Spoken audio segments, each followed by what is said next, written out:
السلام عليكم ورحمة الله وبركاته. كل سنة وانتم طيبين وعيد سعيد علينا وعليكم وعلى أمة محمد يا رب، اللهم آمين. فطرنا النهاردة أول يوم العيد إن شاء الله. احنا مش بنعمل فتة. احنا بنعمل بعد الصلاة على طول رواق باللبن. دي مصفى كبيرة عادية جدا، وتحتها صينية برضو عادية جدا على قد المقدار اللي هتعمليه.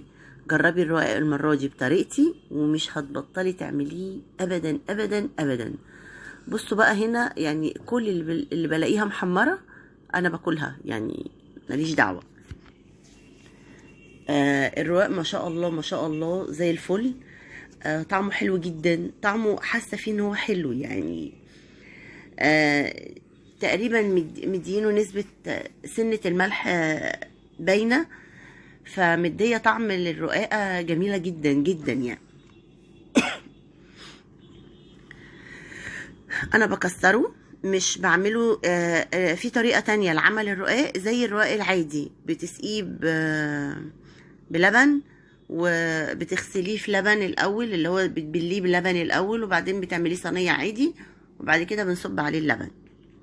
لا، وفي ناس بتعمله زي ما هو كده وتصب عليه لبن سخن برضو. لا، انا ليا طريقة تانية. الجزء ده راح لكرمة بألف هنا، والجزء ده راح لبقي برضو بألف هنا. فعادي يعني، انا بقول لكم انا تقريبا كلت نص اللي انا بعمله. بصوا بالاتنين يعني. المهم بتكسريه كله في المصفى. ليه في المصفى؟ احنا لما بنبل الرقاق، لما بنيجي نعمله بننزل كمية الدقيق او النشا اللي بيتعمل بيه في المية.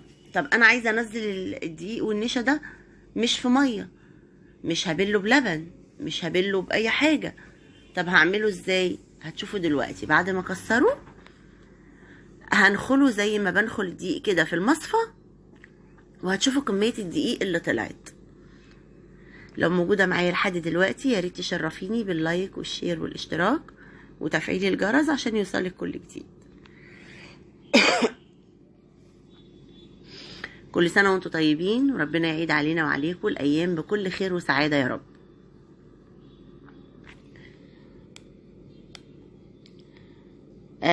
كده أنا بكسره بس في مستوى يعني ما يبقاش فتافيت، ما يبقاش يبقى على قد لقمة، يعني زي لقمة.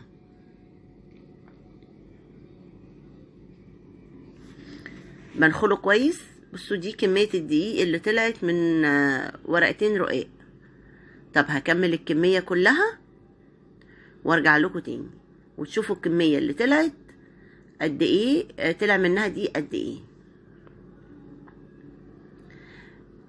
كده دي الكمية اللي انا هستخدمها. ما يغركوش انها كتير برضو على بقي، مفيش مشكلة. ودي كمية الدقيق اللي طلعت، علشان ما يبقاش عامل نشا او يخلي الرقاق عامل زي العجين. احنا طلعنا الدقيق اللي فيه ده. هديله بقى السمنة البلدي المحترمة. لو تلاحظي ان حتى الطرف بتاع الرقاقة لو سميك شوية هيبقى ما شاء الله. انا كنت لسه عاملة قشطة حالا، زي ما قلت لكم قبل كده انا بعمل الزبدة من القشطة. لسه عاملاها ومسيحاها يعني طازة، فخدتها كده من الحلة بكامل قواها العقلية، ورحت صبة ايه يعني معلقتين 3 سمنة. دي لسه فيها المرطة بتاعتها في القاع، انا هصفيها بعد كده. بس انا خدت ايه سمنة كده. تاخدي معلقتين 3، مش طبعا بتمليه سمنة زي الرقاق التاني، زي صينية الرقاق العادية. هبقى اعملها لكم في يوم واوريكم الفرق. واقلبه كويس جدا جدا، اشربه كله بالسمنة اللي انا حطيتها. بصوا لازم تقلبيه كويس قوي قوي. كل رقاقية قطعة رقاق تتملي بالسمنة اللي انت عملتيها. كده انا حطيته تحت الشواية. دي اول مرة انا بوريكم ان دي اول مرة يطلع من تحت الشواية. الشواية مش الفرن، ماشي. اول مرة بياخد دقيقتين بس تحت الشواية. مجرد ما لونه يبقى كده تخرجيه وتقلبي.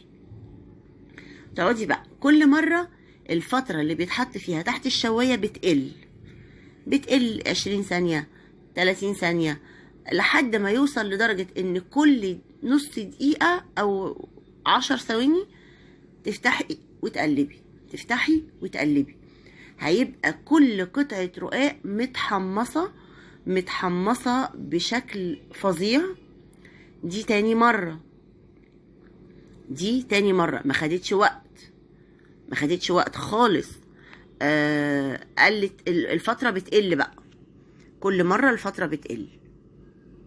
هتشوفي شكله بعد ما يطلع كله بقى متحمص كله. اهم حاجة تقلبيه كويس، ما تسهيش عليه خالص تحت الشواية. هو متعبة شوية بس النتيجة فعلا مبهرة. النتيجة جميلة جدا. ده بوريكم ان ده طرف الرقاقة برضو على بقي، مش مشكلة. اتحمصت وما بقتش سميكة، ما بقتش تقيلة، بقت جميلة جدا جدا. انا يعني الكمية دي تكفي حوالي 6 افراد، تقريبا ازيد من نص كيلو. بصي بقى شكله بعد ما اتحمص، كله متحمص، كله ما فيهوش رقاقة بيضة، كله متحمص وجميل. اللي ما بنعمله صينية بيتحمص الوش بس او بيتحمر الوش بس ومن تحت بيبقى ابيض. فلا انا الوصفة دي كده عجبتني جدا جدا. الله يبارك لها اخت جوزي الكبيرة، هي اللي علمتهاني. كله بصوا ده طرف الرقاق اللي هو المفروض انه طرف سميك شوية، لا ده كله متحمص وجميل جدا. تحطي عليه سكرك بالمقدار اللي يناسبك. احنا ده تحلية يعني، ده حلو مش مالح. بتحطي عليه السكر زي ما انت عايزة.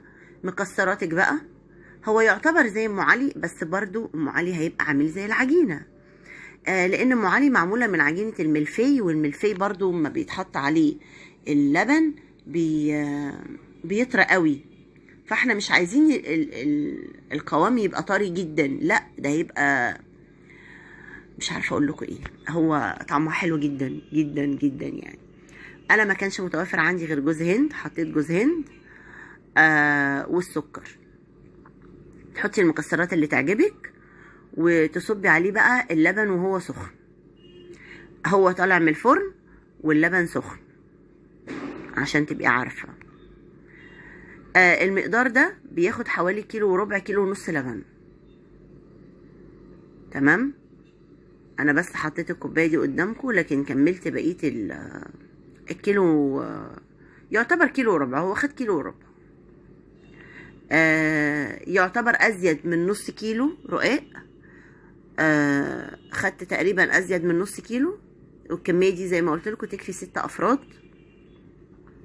بألف هنا وشفا على اللي اكلهم، وبألف هنا وشفا عليكم. لما جربوهم اكيد اكيد اكيد هتدعولي. طعمه حلو جدا جدا. الرقاق المحمص ده بيبقى جميل جدا لما بيتحط عليه اللبن، غير لما بيبقى رقاق ابيض. جربوها وقولوا لي ايه رأيكم، ويا رب تعجبكم. وعيد سعيد علينا وعليكم وعلى أمة محمد بإذن الله. قلبيها كويس بحيث ان يتشرب كله من اللبن. وصلي بينا على النبي. اللهم صل وسلم على سيدنا محمد وعلى آله وصحبه أجمعين. قلبي كويس قوي، شربي كله باللبن ودوقيه وادعيلي. يا رب يكون الفيديو عجبكم، ويا رب يكون طريقتنا عجبتكم. ويا ريت تشرفوني باللايك والشير والاشتراك وتفعيل الجرس عشان يوصل لكم كل جديد في القناة. بألف هنا وشفا على قلوبكم، وكل سنة وانتم طيبين. ربنا يعيد علينا وعليكم الأيام كلها بكل خير وسعادة يا رب. ايه رأيكم كده؟ بعد ما غرفتوا ممكن تحطي مكسرات برضو على الوش تاني زي ما يعجبك. المكسرات دي مزاج. احنا يعني في ناس بتحب عليه الزبيب، بيبقى حلو جدا برضو. جربيه وهتدعيلي وقولي لي رأيك في الكومنتات. السلام عليكم ورحمة الله وبركاته.